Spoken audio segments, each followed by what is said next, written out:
Pemirsa tabur Injil yang diberkati Tuhan, Shalom.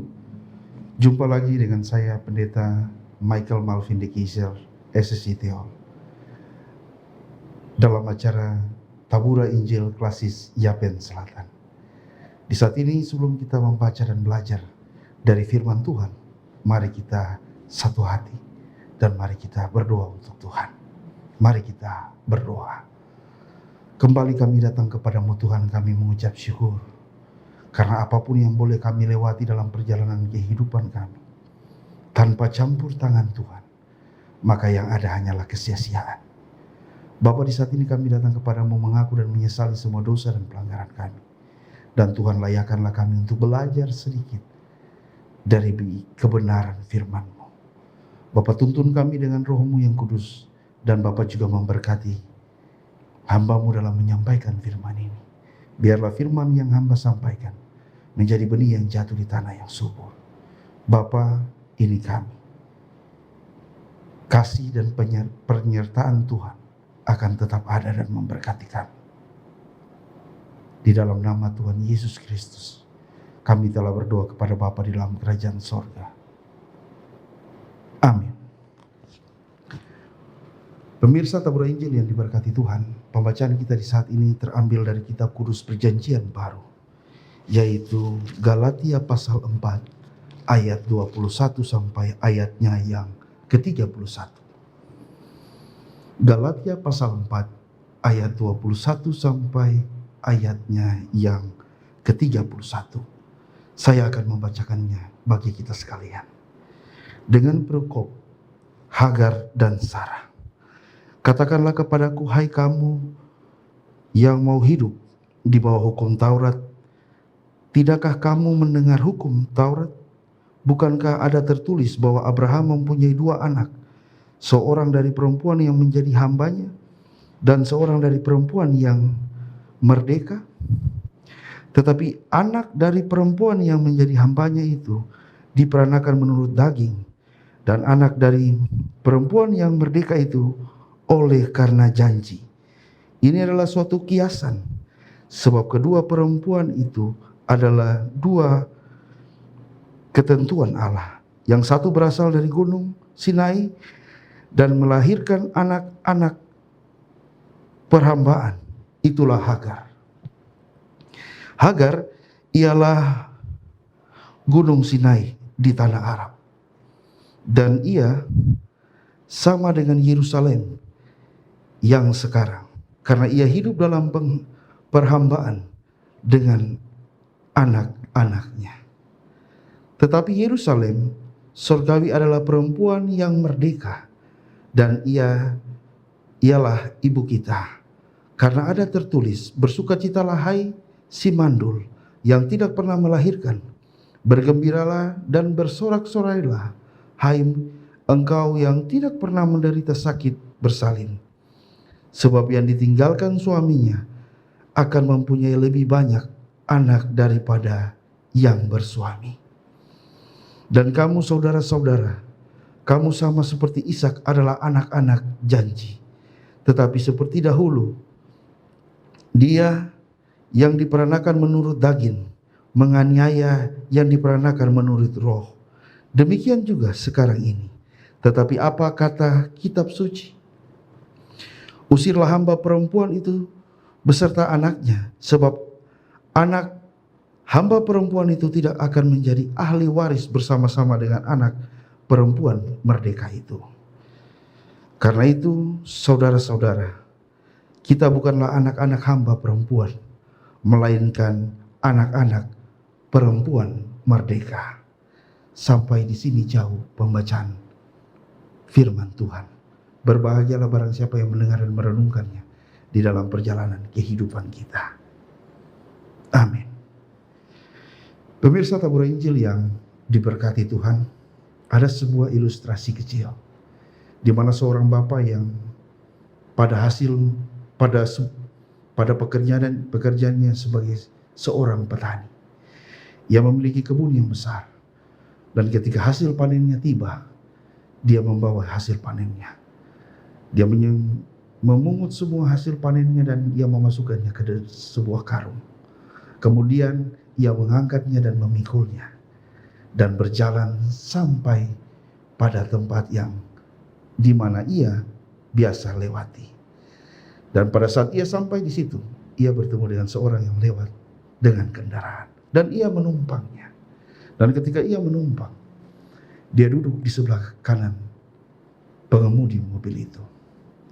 Yang menjadi herannya dari pengemudi mobil itu, kenapa tuan ini atau bapak ini dia tidak menaruh barangnya yang pikulannya di sebelah sampingnya, tetapi dia terus menaruh barang pikulannya tetap di pundaknya.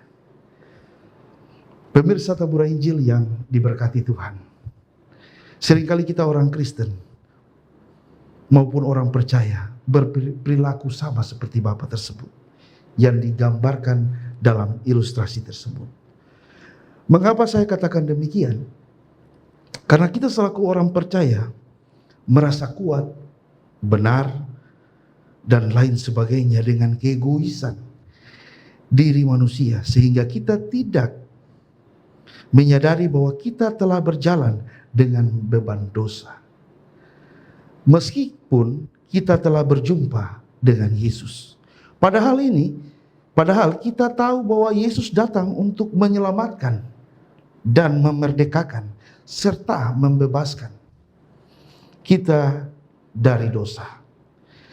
Rasul Paulus menasihati jemaatnya di Galatia bahwa status orang Kristen adalah sebagai anak-anak perjanjian, bukan anak-anak perhambaan. Kita telah melihat kasih setia Tuhan, untuk itu jangan lagi kita hidup dalam dosa. Namun sebaliknya kita harus hidup sebagai orang yang merdeka dalam kasih karunia Allah, bukan di dalam dosa. Pemirsa tabur Injil yang diberkati Tuhan,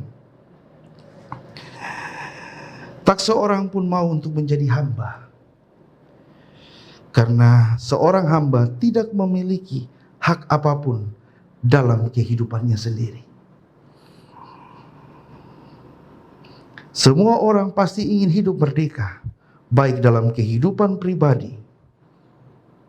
Namun kemerdekaan dalam Kristus lebih berharga dari kemerdekaan apapun.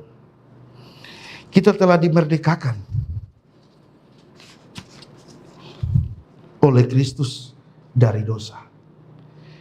Di sini juga Paulus lebih mau untuk menekankan bahwa iman tidak bisa digantikan dengan tradisi Taurat, di mana ketika masih hidup dalam kehidupan lama dan sering kita menyimpang dari kesetiaan dan ketaatan kepada Tuhan. Dalam keturunan Yahudi, tentu mereka bangga dengan status sebagai keturunan Abraham. Tetapi Paulus menegaskan dalam posisi yang mana mereka sebagai keturunan Abraham atau Hagar dan Sarah. Di sini Paulus menyampaikan bahwa tidak semua anak lahiriah Abraham adalah orang merdeka sejati. Sehingga Paulus dalam menjelaskan ini memiliki kiasan Hagar dan Sarah. Memang kedua istri melahirkan anak-anak bagi Abraham. Namun di sini mereka berbeda dalam janji Allah. Ismail lahir karena keinginan untuk memperoleh keturunan, dan Ishak lahir karena janji Allah. Memang Ismail lahir sebagai anak pertama dari Abraham, tetapi dia bukan ahli waris janji Allah. Sedangkan Ishak lahir sebagai bukti bahwa Tuhan setia pada janjinya. Walaupun Abraham diuji dan mempersembahkan Ishak, namun janji Allah tetap nyata dalam hidup Abraham. Bahkan pada saat iman Abraham diuji untuk mempersembahkan Ishak, itu pun sama sekali tidak menggeserkan janji Allah. Pemirsa tabur Injil yang diberkati Tuhan. Kita semua adalah orang Kristen, tetapi apakah ini kita merupakan anak-anak perjanjian atau anak-anak perhambaan? Marilah kita merenungkan bagaimana perilaku kita sebagai orang Kristen. Karena apa artinya menjadi Kristen tetapi masih hidup dalam perhambaan dosa? Ketaatan dan kesetiaan kita untuk melakukan firman Tuhan bukan sebagai kewajiban, melainkan sebagai wujud rasa syukur karena kita adalah orang-orang yang telah dimerdekakan. Kiranya Tuhan memberkati kita dengan firman-Nya. Amin. Pemirsa Tabur Injil yang diberkati Tuhan, kita akan ada dalam doa. Mari kita berdoa. Kembali kami datang kepadamu ya Tuhan. Kami menyadari bahwa kami adalah anak-anak yang telah dimerdekakan oleh Yesus Kristus dengan keselamatan. Kami percaya Tuhan, bahwa di dalam perjalanan kehidupan kami, kadangkala kami menyimpang dari apa yang Tuhan janjikan. Kadang-kadang kami tidak setia, kadang kami tidak taat, dan kadang-kadang kami keras kepala. Sehingga kami masih hidup dengan anak-anak perhambaan, yang di mana dosa membelenggu kehidupan kami. Bapa yang bertakhta di dalam kerajaan sorga, Bapa mari ampuni akan segala dosa dan pelanggaran kami yang kami lakukan yang menyakiti dan menduka citakan Tuhan. Dan jikalau Tuhan telah mengampuni dosa dan pelanggaran kami datang kepadamu ya Tuhan, dan kami meminta kepada Tuhan.